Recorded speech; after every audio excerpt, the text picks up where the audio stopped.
People, welcome back. Episode 22 already.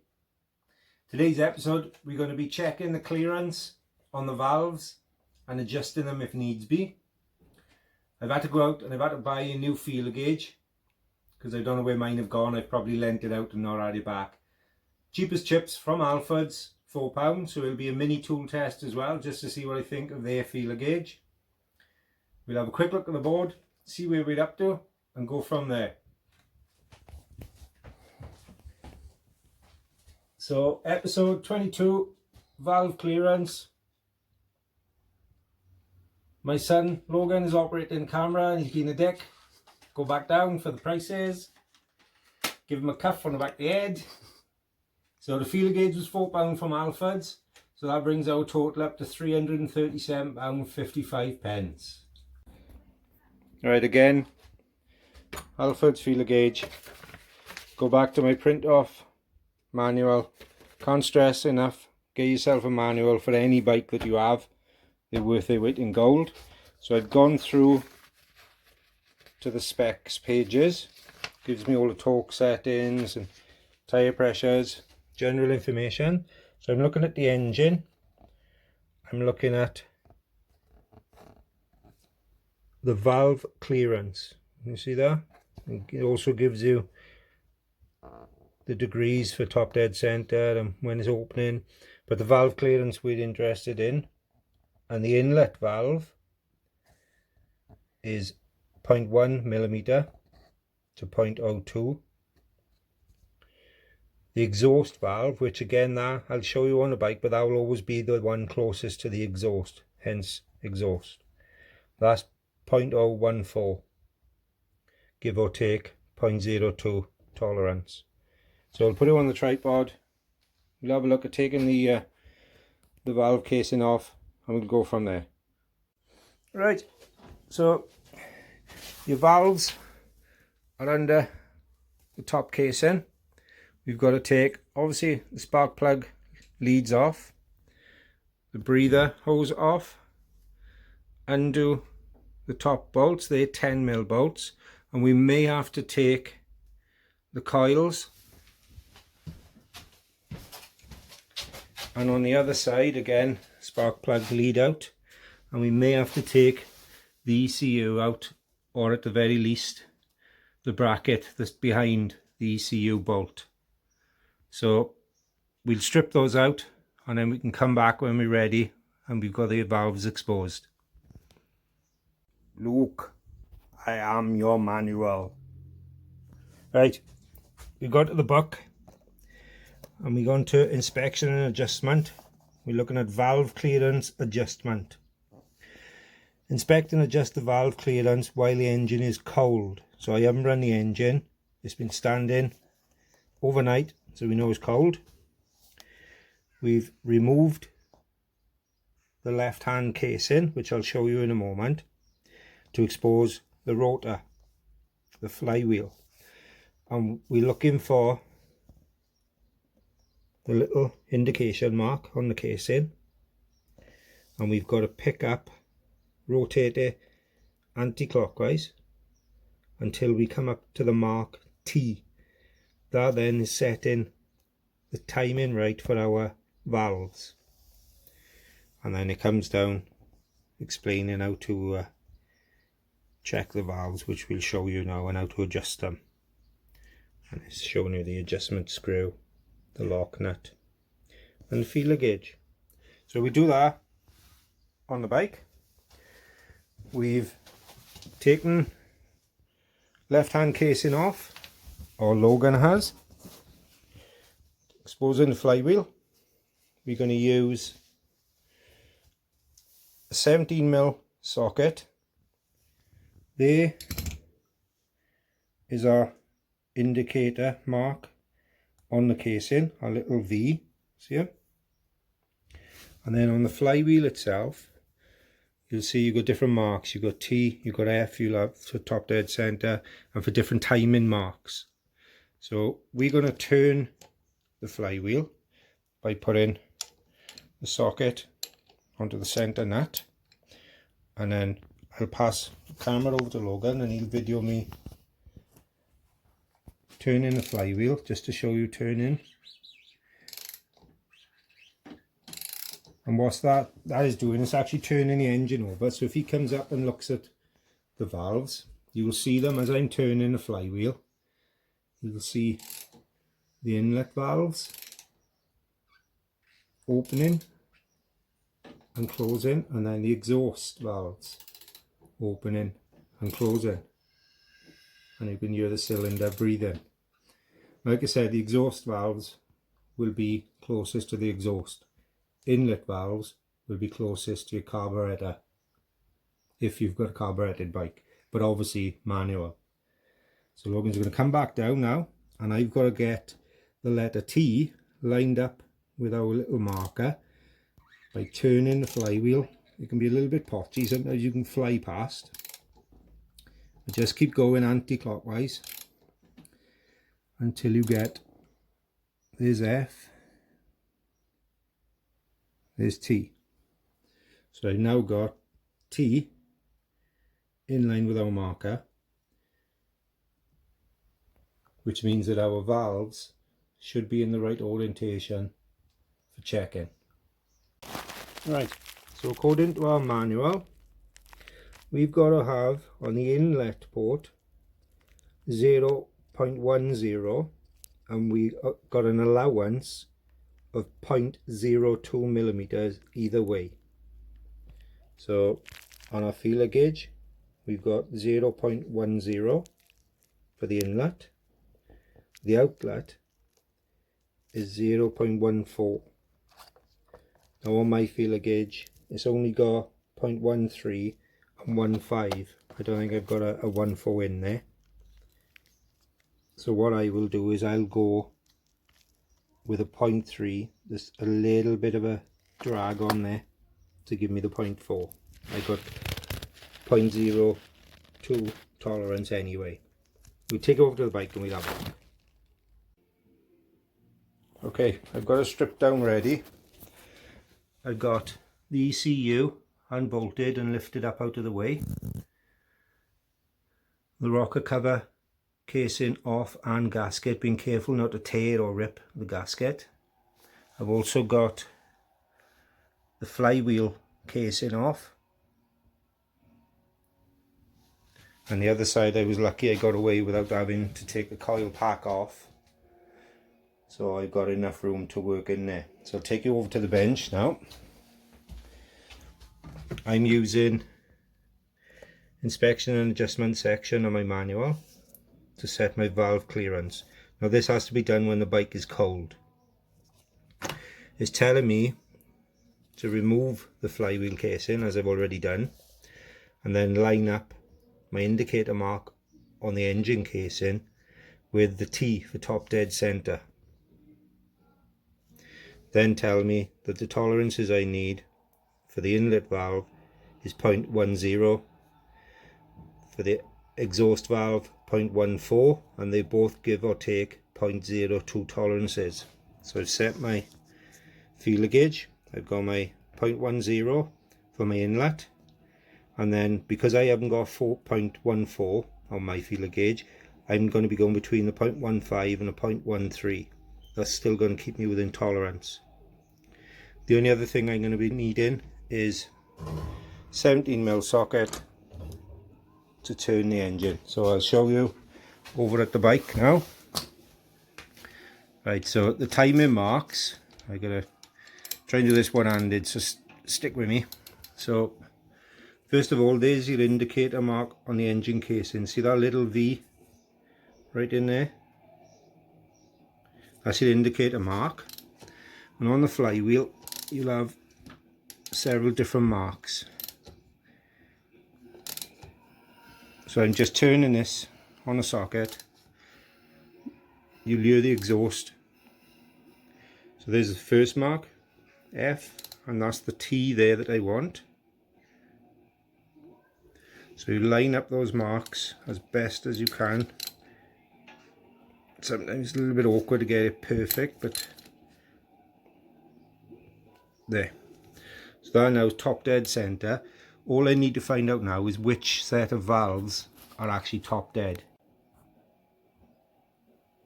Sorry about that, I flicked the camera off. You can watch the valves or you can rock them. So grab hold of the valve body and try shaking it. Now that one I got no movement at all in.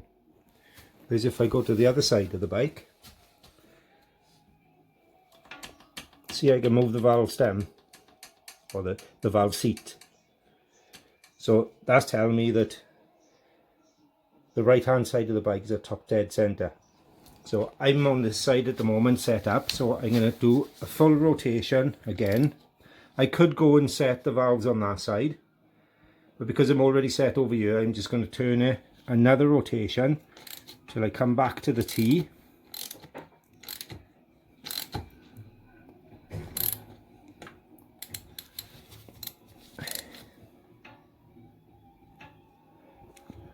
I'm happy there. So this time, this side of the bike, the valves should be ready and loose, which they are. You can see them moving. So I'll put it on the tripod and then we'll have a look about putting the feeler gauge in and seeing if he needs adjusting or not. Stay tuned. Right, I've zoomed you right in, so I'll try and stay out of the way as much as I can without knocking myself out. I'm going to be using as well 10mm ring spanner and a flathead screwdriver. But first I'm going to check the clearance. Now I know on the inlet side I want 0.1 clearance. So I'm going to put my feeler gauge in between. Can you see what I'm doing? Basically I'm stroking the feeler gauge in between the adjuster and the seat of the valve, top of the valve. Now that's got a lovely drag. What I mean by drag is you've got a slight pull without it being tight and buckling or super hard to pull out. So that one I'm happy with. Check the other side. I'm sliding it into the valve first. Now that one I think is a little bit tight. No, I can live with that one. So that one as well is okay. So I'll do exactly the same now for the exhaust valve, which we know has got to be, if I can find him again, between 0.13 and 1.5. Come on, focus. Between 0.13 and 1.5. I'm going to go with 0.15. I'm going to rock him first to make sure he's loose. And then I know you can't see, but I'm doing exactly the same. I'm sliding it in between the top of the rocker and the adjuster. And that's lovely. So that's telling me this side is adjusted correct, perfect. So I haven't got to touch this side. So I'll swap it around and we'll have a look at the other side. But all I'm going to do that, if I can zoom back out, bring you down. Look at that. Look, you go. And bring you back a little bit so you can see what I'm doing is going to turn the flywheel through one rotation so that the other side now the valves are loose. Counterclockwise.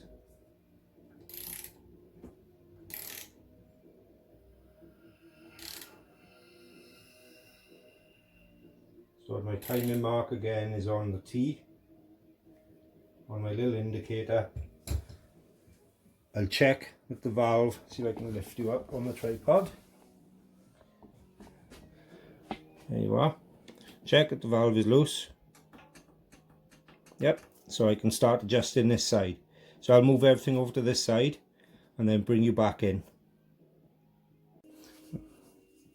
Look at you go, swapping sides on your own. Right, this is the exhaust valve. I've got you on the other end of the bike at the moment, so I'm going to try now with my 0.15.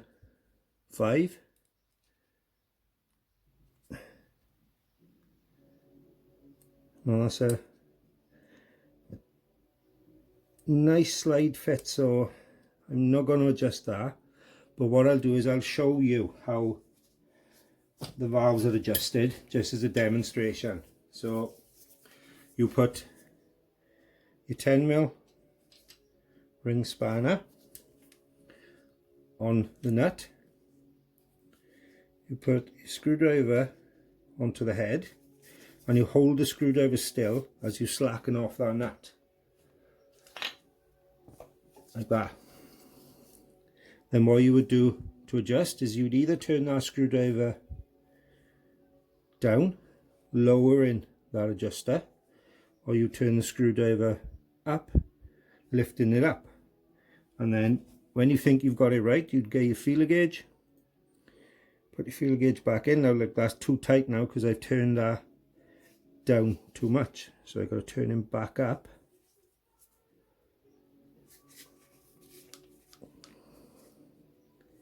And again, I got that nice drag there now. So then careful that you're not pushing down on the screwdriver as well, because that'll give you a false reading. So there's a lovely nice smooth drag.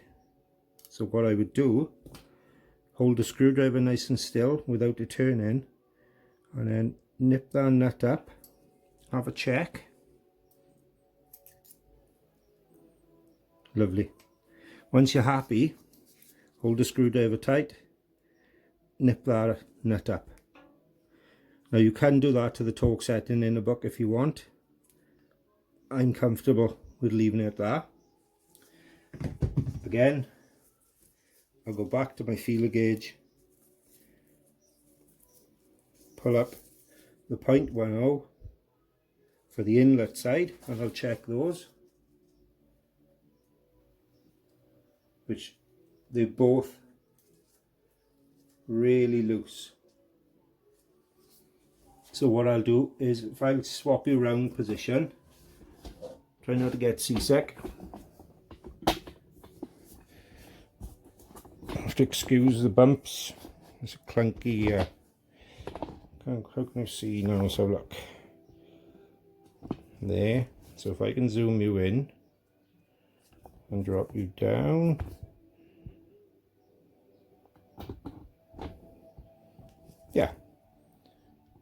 Yeah, you can kind of see what I'm going to be doing.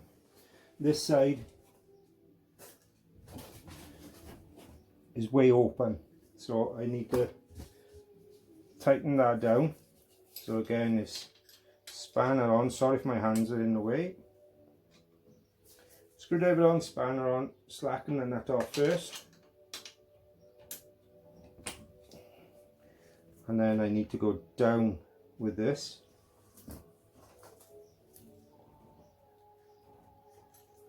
It is fiddly, but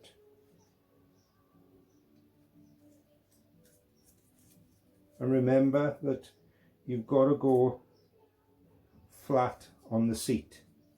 What I mean by that, with your feeler gauge, don't have your feeler gauge sticking up or angled or twisted, because the angle of that valve is like that. Can you see? Yeah, it's not straight, it's actually angled down. So just make sure that you get in that feeler gauge in right.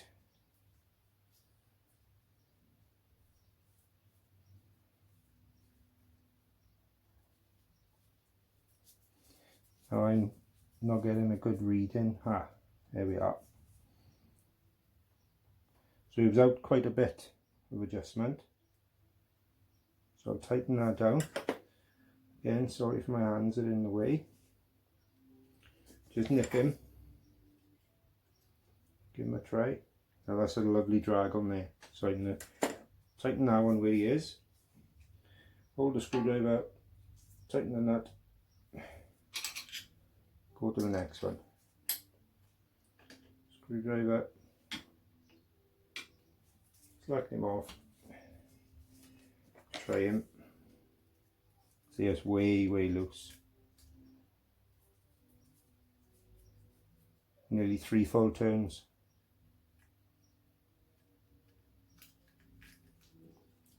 Sorry if my hands are in the way.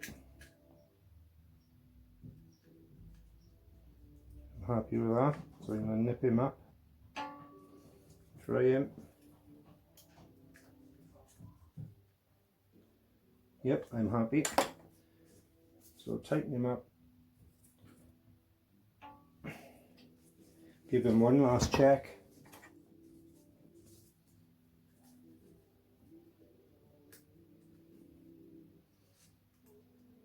Nice.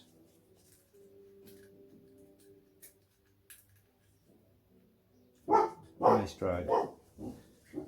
So that's the valves adjusted. Let me zoom it back out. There you go.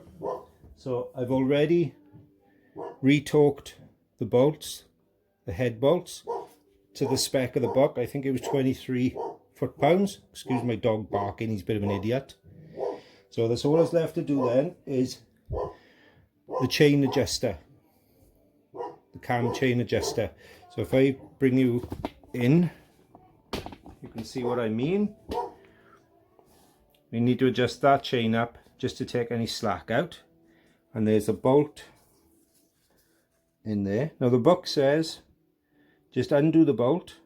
There's a spring underneath which will push that bolt with you up, bending the runner at the back of the chain. Down inside there you've got a runner, plastic runner. When you undo the bolt, there's a spring underneath that pushes that runner up and bends it out, putting tension on the chain. So basically all you do is, it's hard to film to show you, but basically you undo that bolt, allow it to move slightly and tighten it back up, and that's the automatic chain adjustment. So I'll put it back on the tripod, have a little wrap up.